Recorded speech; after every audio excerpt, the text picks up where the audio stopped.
देश में कोरोना संकट के बीच में अस्पतालों का संकट भी बरकरार है, ऑक्सीजन का संकट भी है, बेड्स मिलने में भी समस्या है। ऐसे में बहुत से अस्पताल ये कह रहे हैं कि अपने मरीज को अगर आप लेकर के आइए तो अपनी ऑक्सीजन साथ लेकर के आइए। कोरोना की गंभीर स्थिति के बीच में देश में क्या हालात हैं, केंद्र की क्या तैयारी है, राज्यों की क्या तैयारी है, ये तमाम रिपोर्ट्स हम आपको दिखाएंगे। शुरुआत करते हैं दिल्ली के LNJP अस्पताल से, जहां ऑक्सीजन की कमी की वजह से मरीजों को भर्ती करने से ही फिलहाल मना कर दिया गया है।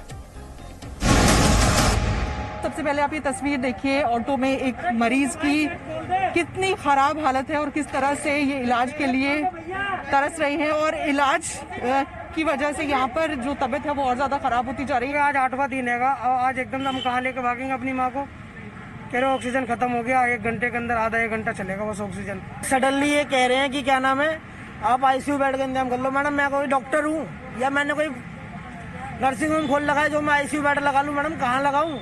यही करेंगे मैडम या मेरा ऊपर वाला करेगा? मैडम मेरे पिताजी को मैं यहाँ पे लेकर आया था, उनका कोविड पहले भी नेगेटिव आया था।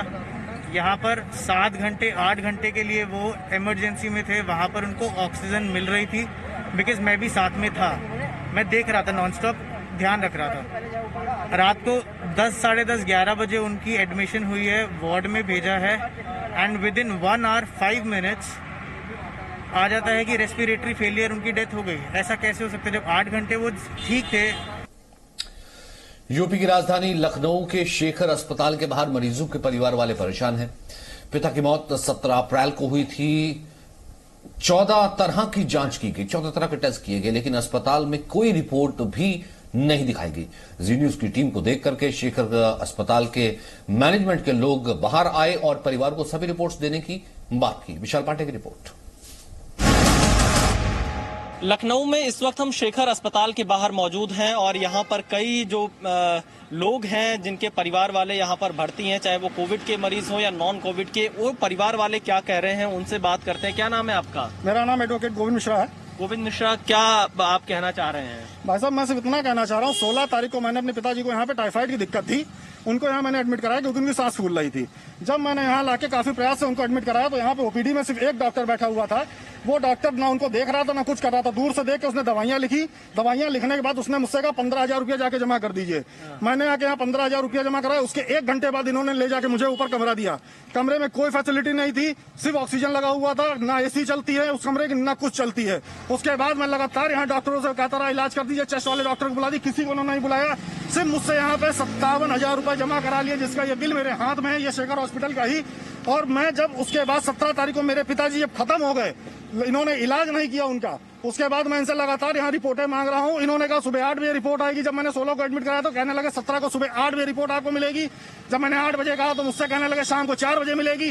करते करते 7:30 8 बजे मेरे पिताजी खत्म हो गए, मगर आज तक इन्होंने रिपोर्ट नहीं दी। 14 टेस्ट इन्होंने करवाए, उसकी एक भी रिपोर्ट अस्पताल ने नहीं दी, ऐसा आरोप ये लगा रहे हैं। ये यहाँ का एक हॉस्पिटल है, या हम जो यहाँ के कुछ लोग खड़े हैं उनसे बातचीत करने की कोशिश करेंगे। सर क्या हुआ इनकी प्रॉब्लम ये बताएंगे तब तो हम बताएं। पहले सुन लीजिए, पहले मेरी बात सुन लीजिए। CPR भी हमने नहीं दी थी। अरे तो सुन तो लीजिए मेरी बात, पूरी बात मेरी भी सुनिए, खाली आपकी नहीं सुनी जाएगी। उस दिन भी आप उसने मुझसे कहा था सुबह 8 बजे रिपोर्ट मिलेगी। देखिए यहाँ पर अस्पतालों की ये स्थिति है, मीडिया पहुंचती है तो उसके बाद रिपोर्ट देने की बात की जाती है। कम से कम यहाँ पर इन लोगों को अब जब इनके पिता की डेथ हो चुकी है उसके बाद RT-PCR रिपोर्ट यहाँ पर दी जा रही है।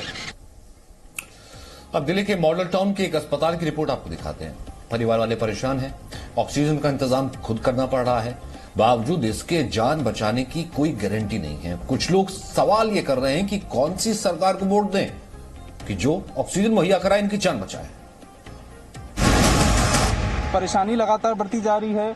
लगातार जो पेशेंट्स के जो मरीज हैं वो कोशिश कर रहे हैं कि किसी तरीके से ऑक्सीजन मिल जाए या कहीं ऑक्सीजन सिलेंडर की उनकी आपूर्ति हो जाए, लेकिन अगर किसी को ऑक्सीजन का सिलेंडर भी मिल जा रहा है तो वो रिफिल नहीं हो रहा है। जिन लोगों के पास अगर ऑक्सीजन की जरूरत है उन्हें सिलेंडर ही नहीं मिल पा रहा है, तो ऐसी परेशानियां कहीं आ रही है। देखिए कि मैं तीसरा हॉस्पिटल है यहाँ पर जहाँ मैं देखने आया हूँ, उस टाइम जगह यहाँ पर भी नहीं है। मेरे डैड अभी घर पे ही है, क्वारंटीन करा हुआ है वैसे घर में अपने। ये मैं सर मानेसर से भरा के लाया रात को कल, वो अब दे रहा हूँ ऊपर। अभी क्या कैसी आपकी भरा है? पेशेंट की हालत क्या क्रिटिकल है, कैसी है? ऑक्सीजन पे, बिना ऑक्सीजन के 60 है उनकी SP। हॉस्पिटल क्या कह रहा है कि नहीं है? हॉस्पिटल कुछ सिलेंडर्स आए हैं बट वो भी कुछ ज्यादा देर के लिए नहीं है। सिचुएशन कौन सी सरकार देगी? आप, कांग्रेस, BJP, किसको वोट दूं? किसको वोट दूं? जब ऑक्सीजन नहीं देगी तो वोट किसको दूं? NOTA, no oxygen, no vote. Vote bank हो रहा है सर। ये कितने लोग मरवाने हैं बताओ? किसने मरवाने हैं? आपने, बीजेपी ने। नंबर दो, उतने मर जाएंगे, उसके बाद तो दे दो। मैं मरवाए तो अपना पेशेंट। मेरी मदर यहाँ पे एडमिट है, Usha Kiran, she is on ventilator. तो इन्होंने हमारे को कहा कि आप अपने अरेंज कीजिए, वरना आपका जो पेशेंट वेंटिलेटर पे है उसके साथ भी हम उनको हेल्प नहीं कर पाएंगे। ऐसी ही जदोजहद जाने कितने लोग यहाँ पर कर रहे हैं ताकि अपने लोगों को, अपनों की जान को बचाया जा सके।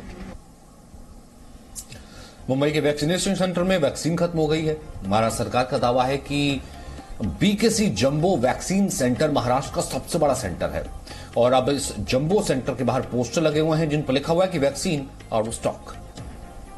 मुंबई में जिस बीकेसी इलाके में खड़े हुए हैं, ये जो जंबो सेंटर देख रहे हैं, महाराष्ट्र सरकार का हमेशा से दावा रहा है ये पूरे महाराष्ट्र का सबसे बड़ा जंबो सेंटर है। और ये जो आप देख रहे हैं, इनका वैक्सीनेशन सेंटर मैं आपको दिखाने की कोशिश कर रहा हूं।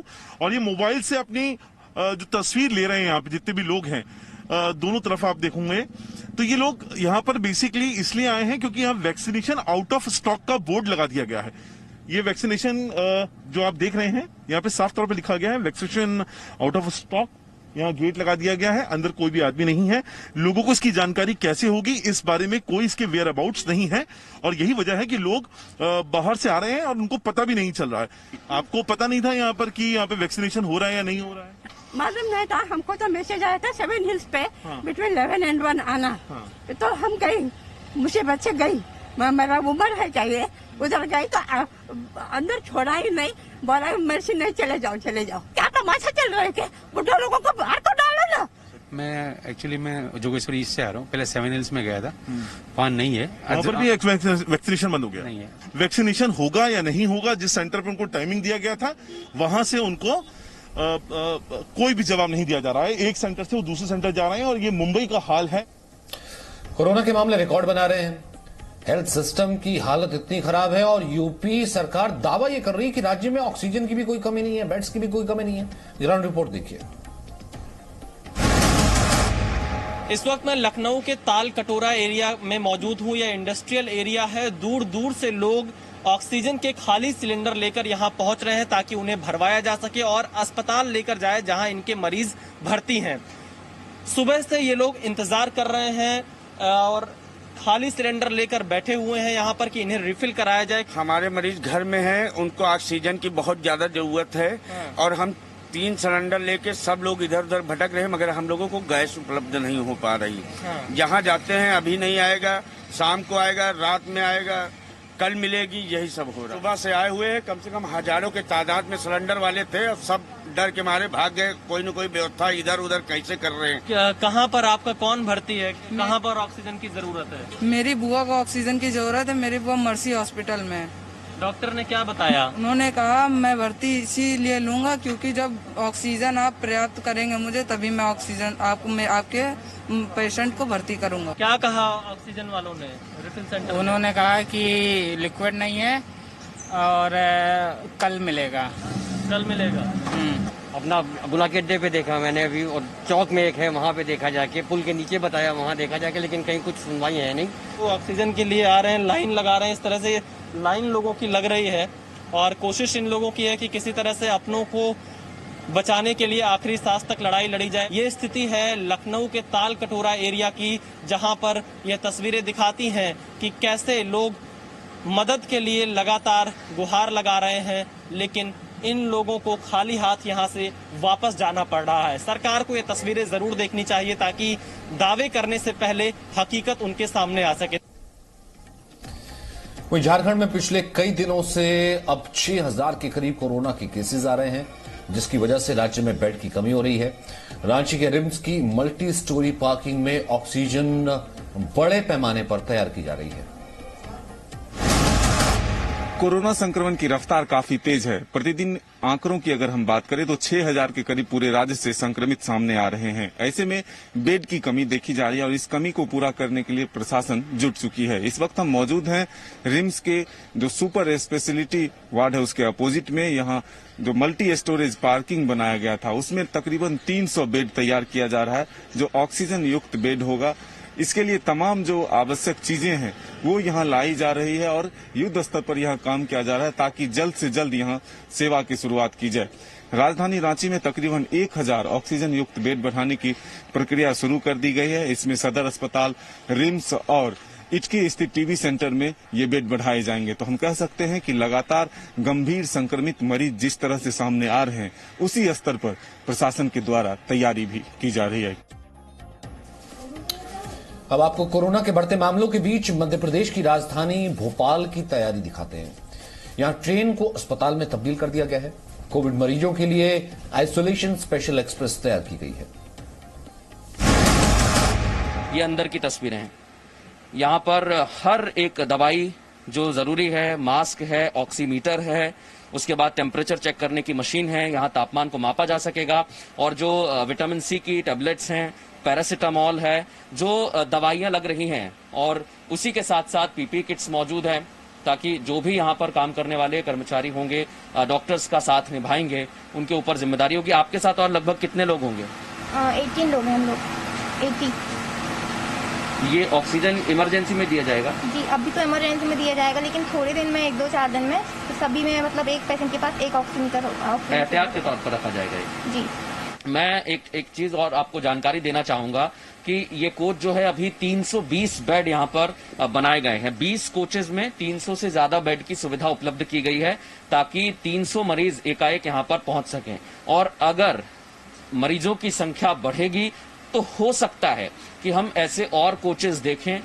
भोपाल में जो तस्वीर हमें नजर आ रही है पश्चिम मध्य रेलवे की, वो कोशिश है और इस कोशिश को सफल करने के लिए सभी जुटे हुए हैं। तो ऐसा नहीं है कि कोरोना से लोग सिर्फ अपनी जान गंवा रहे हैं। हर दिन के आंकड़ों की बात करें तो हजारों लाखों लोग ऐसे भी हैं जो ठीक भी हो रहे हैं। वैभव की रिपोर्ट। राजधानी दिल्ली के सरकारी और प्राइवेट अस्पतालों में अब भी ऑक्सीजन और बेड्स की किल्लत हो रही है, जिसकी वजह से आम लोगों की परेशानी और ज्यादा बढ़ गई है। इस वक्त हम मौजूद हैं दिल्ली के एक बड़े अस्पताल LNJP अस्पताल के बाहर। यहाँ की मैं आपको तस्वीरें दिखाऊं तो यहाँ पर जो 1500 बेड्स हैं वो पूरी तरीके से फुल हो चुके हैं। लेकिन एक राहत भरी खबर जो मैं आपको बताऊं कि किस तरीके से जो पेशेंट्स हैं वो लगातार डिस्चार्ज भी होते जा रहे हैं। बीते 24 घंटों में 81 पेशेंट्स रिकवर होकर ठीक भी हुए हैं। कल मेरा पेशेंट आया है, हमारे जीजा जी हैं, वो पेशेंट है यहाँ पे। कल कैसे भी करके हमने एडमिट करवाया। इस हॉस्पिटल का बहुत बहुत धन्यवाद कि उन्होंने अंदर लिया, ऑक्सीजन दिया, सब कुछ किया। ठीक है, ऐसे ही बहुत सारे हॉस्पिटल्स हैं। बीमारी से तुम्हें खुद लड़ना है, इसमें कोई मेडिसिन तुम्हें कुछ नहीं मिलनी।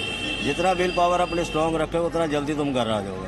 लगातार पेशेंट्स भी डिस्चार्ज होते जा रहे हैं। जो होम आइसोलेशन में है वो भी ठीक हो रहे हैं और ऐसे अस्पतालों में जो लोग भर्ती हैं वो भी ठीक हो रहे हैं। इस अस्पताल से बीते 24 घंटों में 81 पेशेंट भी ठीक होकर घर गए हैं।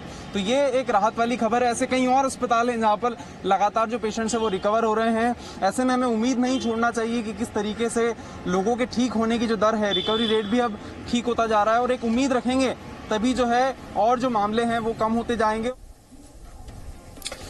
यानी कि इतनी नकारात्मक चीजों के बीच में, इतनी नकारात्मक खबरों के बीच में कम से कम एक उम्मीद की किरण ये कह सकते हैं कि अगर 3 लाख से ऊपर मामले आ रहे हैं तो कम से कम 10 से 20 हजार लोग अगर पहुंच रहे हैं हॉस्पिटल्स, उतनी संख्या जरूर है जिसे हम देखते हैं और हम पैनिक कर जाते हैं। लेकिन एक बहुत बड़ी संख्या है जो कि ठीक भी हो रही है, होम आइसोलेट भी है। उम्मीद करते हैं कि सब कुछ जल्द ठीक होगा। एक छोटे से ब्रेक के लिए रुक रहे हैं। Presenting B News app available on Google Play and App Store. Download it now.